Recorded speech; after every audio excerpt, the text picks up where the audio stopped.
நம்மளுக்கு ஃபேவரட்டான பிளேயர்ஸ்லாம் வந்து ஐபிஎல்ல பெர்ஃபார்ம் பண்ணி நம்ம வந்து பார்த்திருப்போம். விராட் கோலி, எம்எஸ் தோனி, அதுக்கப்புறம் பார்த்தீங்கன்னா ரோஹித் சர்மா. இப்போ இருக்கிற யங்ஸ்டர்ஸ்ல இவங்கள மாதிரி வந்து ஃபியூச்சர்ல ஆவாங்கன்னு சொல்ற ஒரு 3 பிளேயர்ஸை பத்தி தான் இன்னைக்கு பார்க்க போறோம். தேர்டா பார்த்தீங்கன்னா சாய் சுதர்சன் தான் இருக்காரு. கன்சிஸ்டன்ட் சுதர்சன் சொல்லலாம். ஏன்னா தமிழ்நாட்டில இருந்து ஒரு பையன் வந்து போயிட்டு கிரிக்கெட் விளையாடுறதுங்கிறது ரொம்ப பெரிய விஷயம். கன்சிஸ்டன்டா பார்த்தீங்கன்னா எல்லா மேட்ச்லயும் வந்து அடிக்கிறாரு. ஒருத்து வருமா ஒருத்து இவர் கன்ஃபார்மா பார்த்தீங்கன்னா இந்தியன் டீம்ல வந்து பிளே பண்ணணும். செகண்டா பார்த்தீங்கன்னா எஸ்எஸ்வி ஜெய்ஸ்வால். நம்ம வந்து இட்மேன் பார்த்திருப்போம்ல, ரோஹித் சர்மா, அதுக்கப்புறம் பார்த்தீங்கன்னா சிக்கர் தவன், அவரோட பார்த்தீங்கன்னா இவர் டபுள் மடங்கா வந்து பிளே பண்ணி அவரோட எபிலிட்டி வந்து காட்டுறாரு.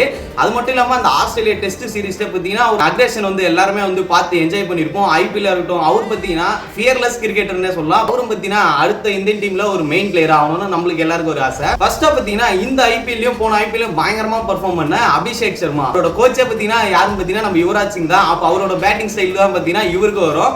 பயங்கரமான ஹிட்டரா இருக்காரு.